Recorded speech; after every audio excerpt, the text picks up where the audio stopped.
Detik-detik pemuda asal Depok jadi korban begal di Gunung Sindur Bogor, tewas dibacok di kepala. Hakim Maulana Abdurrahman, 23, warga Kelurahan Pondok Petir, Kecamatan Bojong Sari, Kota Depok, menjadi korban pembacokan gerombolan begal pada Selasa, 9 September 2025, dini hari. Aksi pembacokan itu terjadi di Jalan Raya Pesantren Al-Inayah RT 03 RW 05, Desa Rawakalong, Kecamatan Gunung Sindur, Kabupaten Bogor, Jawa Barat. Setelah mendapat perawatan di Rumah Sakit Permata Pamulang, Hakim Maulana akhirnya menghembuskan nafas terakhir pada Selasa, 9 September 2005, sore. Meninggalnya kemarin sore sekira pukul 17.20 WIB, kata Angga, 22, teman kerja dan tetangga korban, saat ditemui di Villa Pamulang, Kecamatan Pondok Petir, Kota Depok, Jawa Barat, pada Rabu, 10 September 2025. Dia menjelaskan Hakim mengalami luka parah di kepala akibat pembacokan. Lukanya cukup dalam sehingga banyak darah yang mengucur keluar, paparnya. Angga menjelaskan dia sempat main game online bersama korban sebelum peristiwa nahas itu terjadi. Kami sempat main game online hingga pukul 2 waktu Indonesia Barat.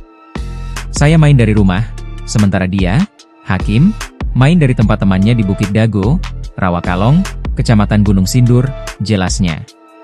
Setelah main game online, korban pulang ke rumahnya di Villa Pamulang sekira pukul 4 waktu Indonesia Barat.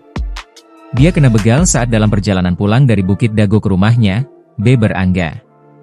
Menurutnya, Hakim biasa pulang main dari tempat temannya kalau suasana sudah agak ramai. Tetapi hari itu dia pulang lebih awal. Nah, itu yang agak aneh. Tidak biasanya dia minta pulang cepat. Mungkin itu tanda-tanda dia mau pulang selamanya, tandas Angga.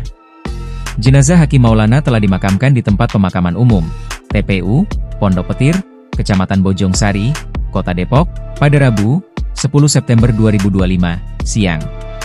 Pemakaman dilakukan menunggu kedatangan sang ayah, Joko Mulyadi, dari Batam, Kepulauan Riau. Pantauan tribunnews.depok.com, upacara pemakaman digelar sekira pukul 13 waktu Indonesia Barat. Sebelum pemakaman, jenazah Hakim disalatkan di Masjid At-Taqwa Villa Pamulang. Download Tribun X sekarang. Menghadirkan lokal menjadi Indonesia.